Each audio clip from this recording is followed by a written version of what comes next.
Mesdames et messieurs, bonsoir et bienvenue à l'émission spéciale en direct de Al24 News, une émission consacrée aujourd'hui à la Tunisie, ce pays voisin qui traverse une crise politique et économique depuis le 25 juillet 2021.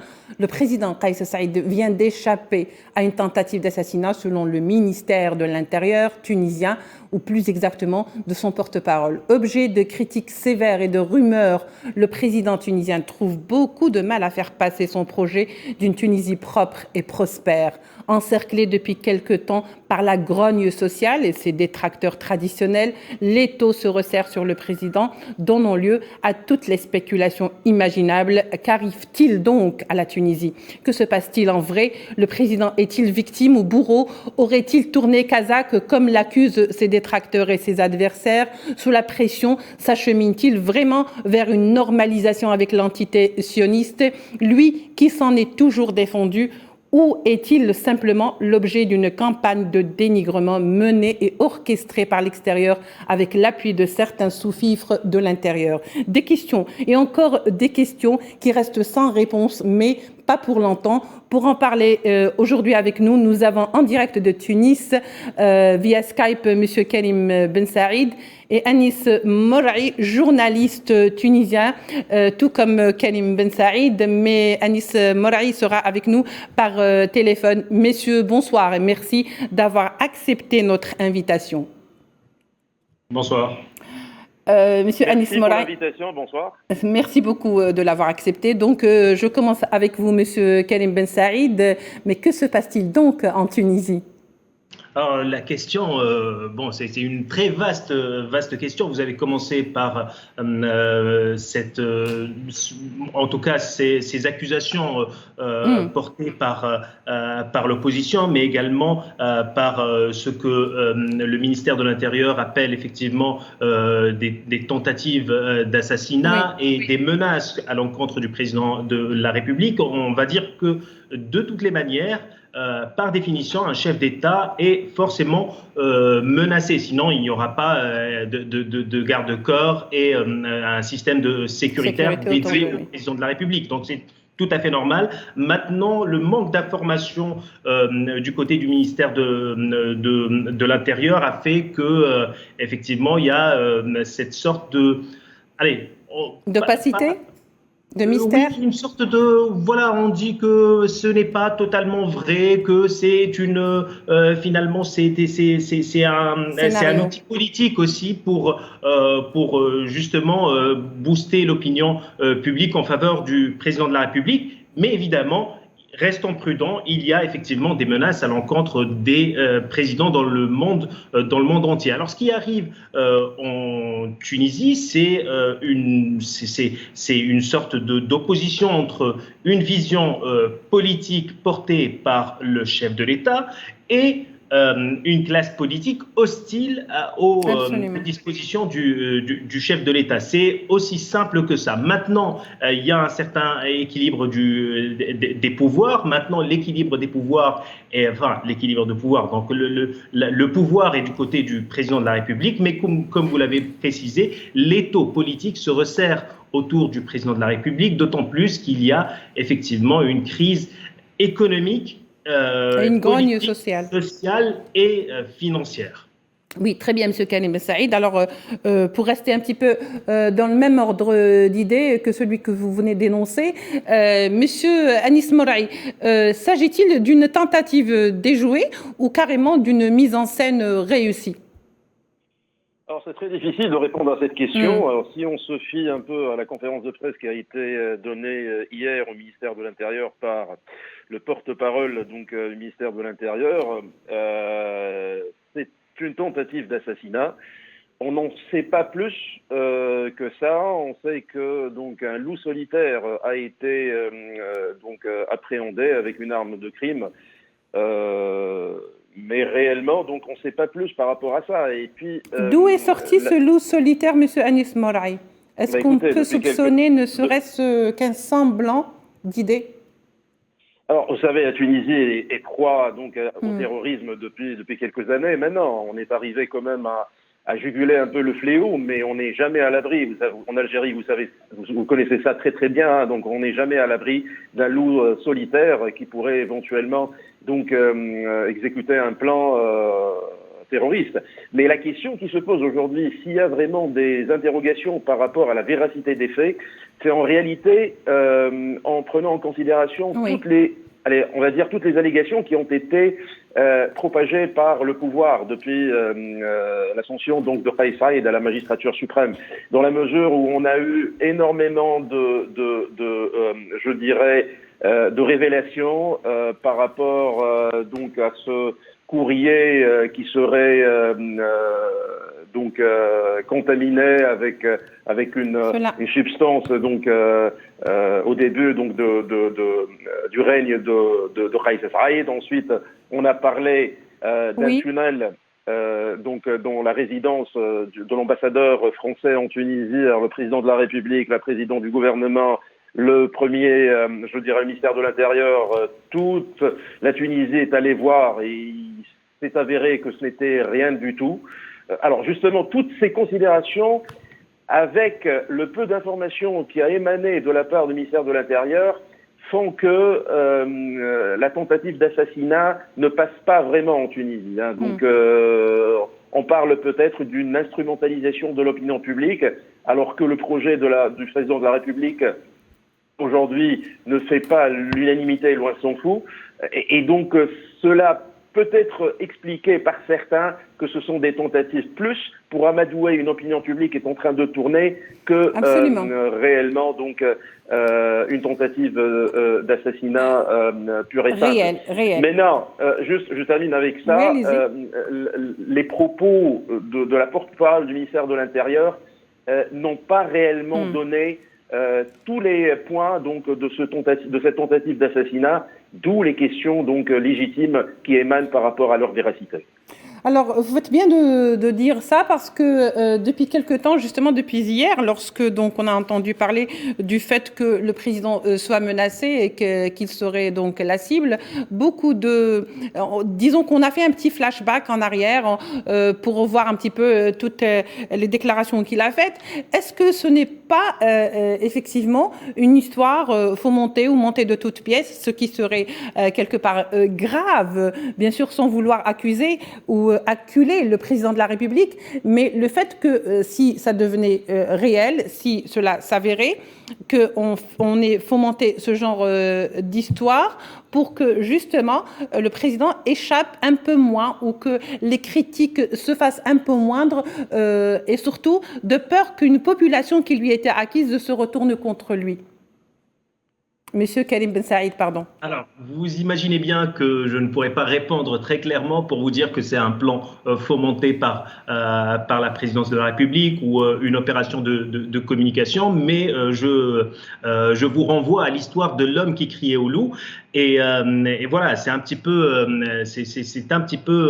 compliqué à répondre à cette question. Mais comme je vous l'ai dit, effectivement, chaque président dans le monde est forcément menacé. Le fait de déjouer des attentats terroristes, d'arrêter ces loups solitaires, fait partie intégrante du travail quotidien du ministère de l'Intérieur. Donc le fait qu'il y ait eu cette conférence de presse avec très peu d'informations et sans aussi que la justice ne s'en mêle, c'est-à-dire que ces informations ont été données uniquement par le ministère de l'Intérieur, eh bien ça pose des questions et certains chroniqueurs politiques se demandent même pourquoi maintenant on nous dit cette histoire. Si on ne veut pas donner davantage d'informations, eh bien le ministère de l'Intérieur n'était pas obligé de sortir pour nous expliquer qu'il y a effectivement un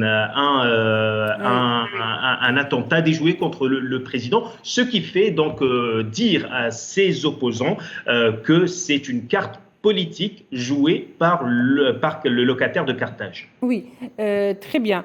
Nous allons tous les deux ou tous les trois voir les déclarations de la porte-parole du ministère de l'Intérieur. On y revient pour terminer notre débat. Poursuivre. Nous vous rapportons aujourd'hui, en conjonction avec un certain nombre de rapports confirmés, par les services de sécurité du ministère de l'Intérieur des informations concernant la prise pour cible du président de la République, contre sa personne et contre sa sécurité, ainsi que celle de l'institution présidentielle. Voilà, alors la porte-parole nous laisse un petit peu sur notre faim. Il y a beaucoup de zones d'ombre qui n'ont pas été élucidées. Monsieur Anis Moraï, qu'en pensez-vous? Est-ce que vous êtes d'accord avec ce que disait Karim Ben Saïd, que ça manque un petit peu de crédibilité? Alors, effectivement, je ne dirais pas que ça manque de crédibilité, je dis que il y a de vrais questionnements à faire sur cette question-là. Pourquoi le ministère de l'Intérieur sort maintenant pour déclarer qu'il y a une tentative d'assassinat? Le timing, il est très important. Pourquoi on ne nous donne pas assez d'informations? Moi-même, hier, j'ai essayé de voir et de revoir. Alors, ça a duré 13 minutes exactement. Pendant les 6 premières minutes, il n'y avait rien du tout. Alors la porte-parole, elle parlait de tout et de rien, il n'y avait rien du tout. C'est à partir de la 6e minute qu'on a commencé à donner des bribes d'informations qui nous laissent réellement sur la fin. Alors, est-ce que c'est vrai? Est-ce que c'est faux? Personne ne peut répondre à cette question. D'une part, parce que le président de la République, cela pourrait être vrai, parce que le président de la République est en train d'ébranler avec son projet, avec qui nous sommes d'accord ou nous ne sommes pas d'accord, donc une certaine classe politique malmenée, certaines positions d'hommes d'affaires influents et ainsi de suite. Et là, on peut extrapoler et dire finalement, oui, écoutez, cela pourrait engendrer quelques tentatives aussi importantes donc pour atteindre à sa personne et l'évincer du pouvoir. D'autres qui disent non, ce n'est pas possible, c'est une instrumentalisation, donc c'est une allez, on va dire mise en scène pour dire que le président de la République aujourd'hui est victime de tous ceux qui l'essayent donc d'encercler, donc de mettre en prison. Et aujourd'hui, c'est un peu donc la danse du coq égorgé, comme on dit donc chez nous. Alors, personne ne peut répondre à cette question-là. Les doutes sont permis, malheureusement, donc les doutes sont permis, et effectivement, donc il y a réellement l'absence d'informations claires, nettes et précises, donc de tirer le bon grain de livret par rapport à cette question-là. Donc attendons voir un peu ce qui va se passer, ce qu'il va y avoir d'autres précisions, et bien sûr, je vous ai renvoyé tout à l'heure à deux faits. Auparavant, donc ce tunnel qui mènerait, donc j'utilise le conditionnel parce que jusqu'à ce jour, on n'a pas d'informations donc à la résidence de l'ambassadeur de France et qui finalement s'est avéré rien du tout. Le courrier envenimé également. Les actions en justice qui ont été intentées n'ont pas abouti donc à des verdicts ou à des incriminations ou autres. Donc c'est pour cela qu'on se pose des questions légitimes à mon sens. Alors, Monsieur Karim Ben Saïd, pensez-vous qu'aujourd'hui, le président Kais Saïd est réellement menacé en Tunisie à l'intérieur aussi bien que de l'extérieur, d'autant plus qu'il y a eu quand même une grogne sociale assez sévère et assez importante menée par l'UGTT, la syndicale donc tunisienne des travailleurs, le syndicat des travailleurs, l'une des principales justement ou des principaux syndicats en Tunisie. Le fait qu'aujourd'hui cet appel soit mené par l'UGTT, comment est-il interprété selon vous pour Kais Saïd? Est-ce que cela veut dire qu'il y a eu un retournement? Parce qu'on sait très bien qu'au départ, l'UGTT soutenait mordicus Kais Saïd. Comment expliquer ce retournement? Est-ce qu'ils ont flairé quelque chose? Alors, tout d'abord, je vais répondre à votre question, mais je doute que ce raccourci soit très bon pour le débat. Ce raccourci entre la tentative d'assassinat et les grognes sociales, c'est deux choses complètement différentes. Là, on parle de terrorisme, la grogne sociale, les grèves, c'est quelque chose de clairement démocratique et normal dans un pays, notamment comme la Tunisie. Pour clôturer ce chapitre des menaces de mort à l'encontre du président président de la République, je dirais que nous disposons, même s'il y a évidemment des menaces, nous disposons des forces de sécurité qui sont capables de protéger le président de la République, et la garde présidentielle l'a affirmé dès le premier jour de la présidence de Kais Saïed. Nous sommes capables de protéger le président dans les cieux, sur terre et sous la terre, et c'est ce qu'ils ont affirmé dès le premier jour de présidence de Kais Saïed. Donc je vous rassure et je rassure l'opinion publique à cet égard. Je pense que nous avons ce qu'il faut pour protéger notre président de la République, qui reste évidemment notre président de la République jusqu'à d'éventuelles élections ou que sais-je. Justement, oui. Pour l'instant, en ce qui concerne l'UGTT, alors l'UGTT a été clair dans l'ensemble de son processus, dans son discours, c'est-à-dire qu'il a été clair, qu'il a été évidemment favorable à ce qui s'est passé le 25 juillet. C'est une sorte c'est le président de la République qui siffle la fin de la récré à un certain 25 juillet 2021, parce que nous savions très bien que cette scène politique, que ce Parlement, avec ses bagarres et ce statu quo entre le gouvernement et le président de la République, allait finalement mener à quelque chose de semblable. Donc l'UGTT vraiment soutenait ce 25 juillet, mais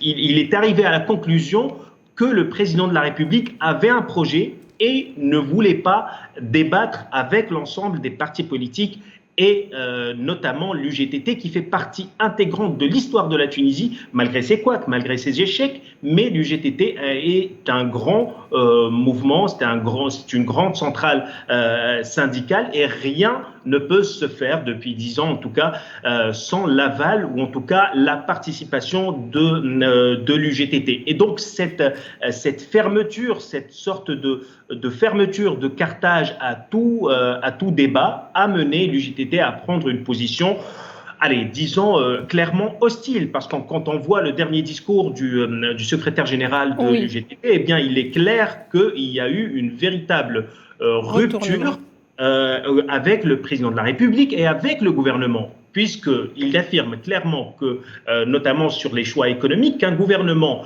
qui n'est pas issu d'institutions démocratiques ne peut tracer l'avenir de la Tunisie pour les 40 ans à venir. Et donc, il pense notamment aux réformes économiques concédées par le gouvernement en faveur donc du Fonds monétaire international pour pouvoir obtenir le crédit nécessaire à la Tunisie pour boucler son budget, quoi. Oui, très bien. Juste la précision, Monsieur Karim Ben Saïd, je suis partie vers cette question parce que je voulais faire un petit peu, si vous voulez, le rapport entre ce qui s'est passé hier, c'est-à-dire ce coup d'État ou cette tentative d'assassinat sur l'intégrité physique du président, déjouée, et là, tant mieux, et justement cette grande sociale. Alors on se pose la question, est-ce que ce n'est pas un petit peu en relation pour un petit peu s'attirer la sympathie de la société civile. C'était juste pour ça, Monsieur Karim Ben Saïd, donc c'est pour la précision. Je me tourne vers vous, Monsieur Anis Moraï. Anis Moraï, alors, est-ce qu'on peut poser cette question? À qui a intérêt à écarter Kais Saïed si tel est le cas? Écoutez, c'est pas à moi de poser cette question-là. Donc, alors, je dirais que beaucoup sont les détracteurs, je dirais, de Kais Saïed en Tunisie. Hein. Donc, il faut le dire, le projet de Kais Saïed est loin de faire l'unanimité. Beaucoup le qualifient d'un petit dictateur qui essaie de faire son bonhomme de chemin, écartant tout sur son passage.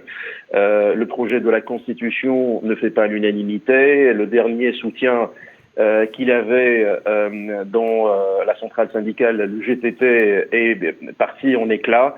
Les partis politiques qu'il invective souvent aujourd'hui avec la centrale syndicale essaient éventuellement de se mettre donc en branle-bas de combat, même si le GTT à un certain moment elle a parlé clairement à Javad Khalas, donc de dire n'instrumentalisez pas la centrale syndicale, mais Kais Saïed est en train de faire des alliés objectifs contre lui avec donc son projet de constitution et peut-être même ce passage en force avec le référendum. Alors, tout le monde se pose cette question-là, mais qu'est-ce qu'il essaye de faire? avec ce passage en force. Il a le soutien, bien évidemment, du ministère de l'Intérieur, éventuellement le soutien, là on se pose des questions également, de l'institution de la Grande Muette, l'institution donc militaire, mais effectivement beaucoup sont en train de se poser donc des questions par rapport à sa tentative de passer en force. Surtout que, s'agissant de la Constitution, alors les Tunisiens seront appelés à dire oui ou non à cette constitution-là le 25 juillet. Jusqu'à maintenant, on ne connaît rien de cette constitution, les Tunisiens. Et puis même le temps, on va dire que le 30 juin prochain, c'est la date que le président s'est fixé lui-même pour rendre publique cette constitution-là. Oui. Alors, 25 jours pour discuter, est-ce qu'il va y avoir des amendements, il ne va pas y avoir des amendements. Donc là, beaucoup sont vraiment très étonnés par la démarche du président de la République. Donc beaucoup aujourd'hui sont contre le président de la République. L'opinion publique est en train de tourner. L'opinion publique n'est peut-être pas acquise aux thèses des partis politiques et à l'UGTT. On a vu un peu donc les critiques visant l'UGTT lors donc de cette grève générale. Mais bien entendu, la population, donc le citoyen lambda tunisien, se pose des questions par rapport à la cherté de la vie, par rapport à une inflation qui est à hauteur de 7,8%, par rapport donc à la cherté de l'électricité et du gaz, par rapport donc à l'accès au financement, par rapport à énormément de choses.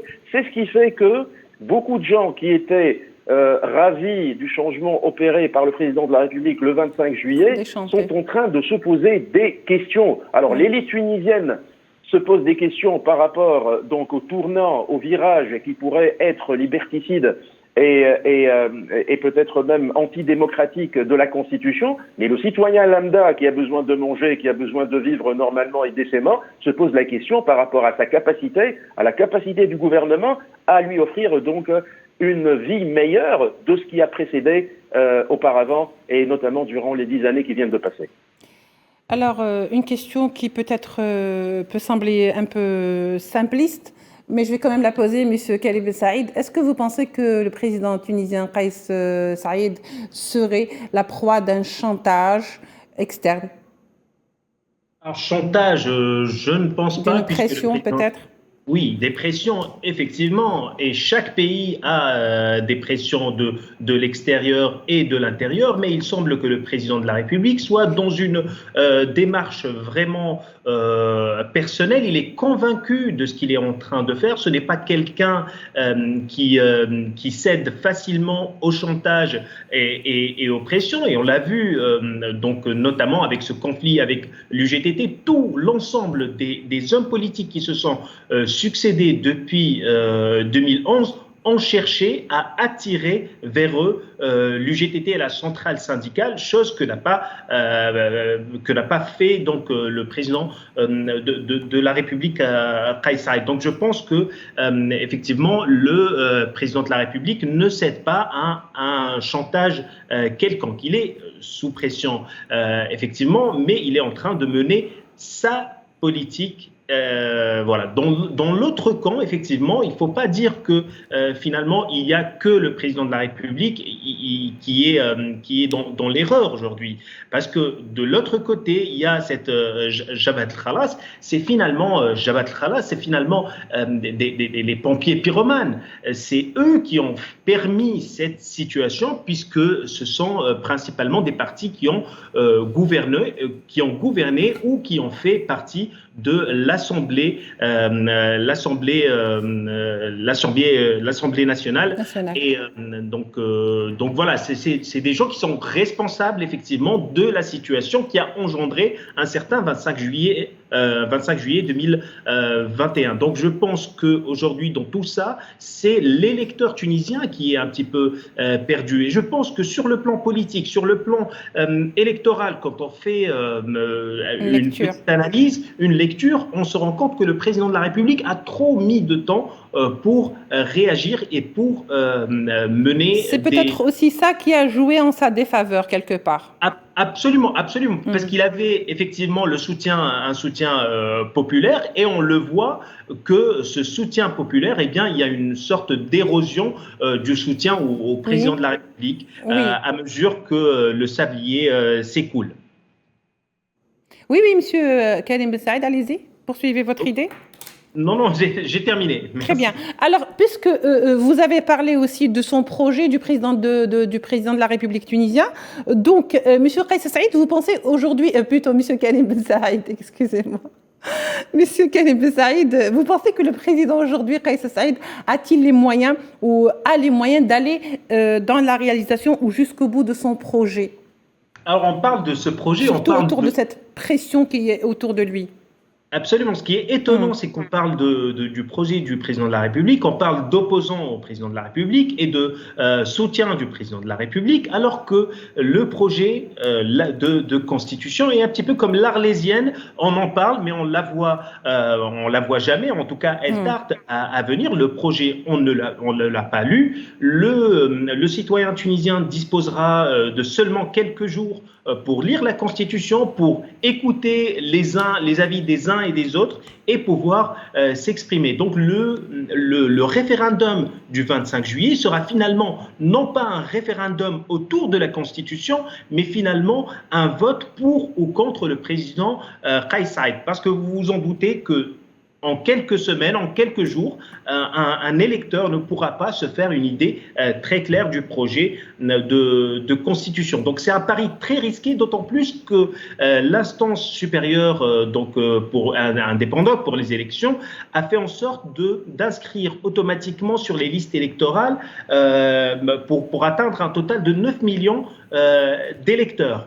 Quand on a 9 millions d'électeurs, eh bien, le défi devient de plus en plus difficile. Peut-on réellement aller vers une grosse participation?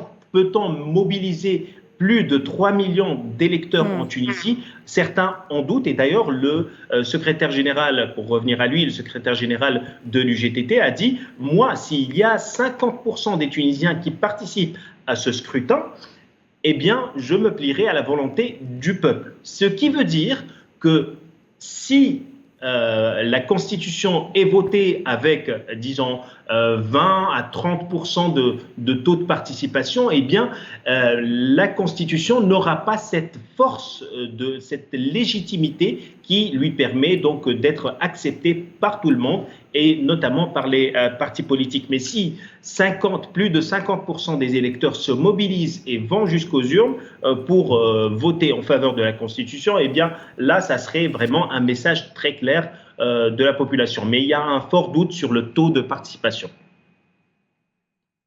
Alors, d'autres questions que j'aurais aimé poser, mais vous avez l'impératif du temps, donc je me tourne vers vous, Monsieur Anis Moraï. Peut-être que c'est la dernière question.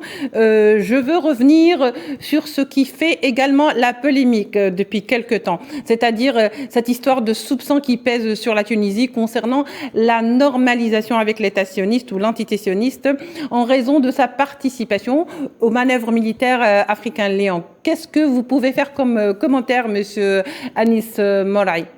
Écoutez, cette question de normalisation, moi je pense que c'est une question qui sort à chaque fois. On a envie donc de dire que l'adversaire est galeux. Hein. Donc on a vu ça avec le parti Nahda lors de la Constitution. Ça a été instrumentalisé de partout pour dire est-ce qu'on doit inscrire. Qui serait derrière cette polémique qui enfle? Écoutez, il y a plusieurs partis qui sont derrière. Il y a l'entité sioniste qui est derrière, bien évidemment, pour essayer de casser, parce que la Tunisie, et le président le dit clairement, la normalisation avec Israël est une trahison. Dans une interview qu'il a donnée donc à France 24, c'est qu'on peut pas dire plus par rapport à ça. Donc il dit la normalisation avec Israël est une trahison. Le ministère des Affaires étrangères, le 9 juin dernier, il a démenti catégoriquement. Le ministère de la Défense hier a démenti catégoriquement que les soldats tunisiens seront au coude à coude avec des soldats israéliens dans ces manœuvres-là. Bien évidemment, il va sans dire que les tentatives extérieures d'essayer de casser donc cet entêtement entre guillemets de la Tunisie que beaucoup sont en train de critiquer par rapport à la normalisation. Moi, je pense que la position de la Tunisie, peuple comme pouvoir public, est claire. Non à la normalisation avec l'entité sioniste. C'est pas moi qui vais défendre Kais Saïd, hein, donc loin s'en faut. Mais sur cette question-là, je pense que c'est encore une instrumentalisation. c'est encore une carte qui est en train d'être jouée aussi bien, et vous l'avez dit vous-même, donc en entame de cette émission-là, par l'extérieur et par des sous-fifres donc de l'intérieur. On se rappelle également, lorsque le président de la République est parti en Égypte rencontrer Abdel Fattah el-Sisi, le parti NAV et certains de ses caciques ont clairement dit qu'il y a eu des discussions discrètes entre le président de la République et Israël. Autant vous dire, en Égypte je veux dire, très bien. Donc autant vous dire que cette question-là est une question qui est réellement utilisée à chaque fois qu'il y a un problème donc ou qu'il y a une grogne en Tunisie, on essaie de l'utiliser pour donner un affront donc à l'autre, à la personne qu'on essaie de critiquer. Merci beaucoup, Monsieur Anis Mar'ahi. J'ajouterai quelque chose. Oui, l'Algérie, moi je pense que l'Algérie ne devrait pas s'inquiéter outre mesure de ça parce que la Tunisie ne normalisera jamais avec l'entité sioniste. Nous sommes en période de négociation avec le FMI. On connaît l'importance des États-Unis dans ces négociations-là et la Tunisie n'a jamais abdiqué par rapport à ça. Merci beaucoup, Monsieur Anis Mar'ahi. Je rappelle que vous êtes journaliste tunisien, que vous étiez avec nous à partir de Tunis, la capitale. Merci beaucoup, Monsieur Karim Ben Saïd. Je rappelle également que vous êtes journaliste tunisien. Merci, Monsieur, d'avoir pris part à notre émission. Mesdames et Messieurs, notre émission s'achève. Dans un instant, le journal ou le rendez-vous de l'information de 19h qui vous sera présenté par Fatma Mhani.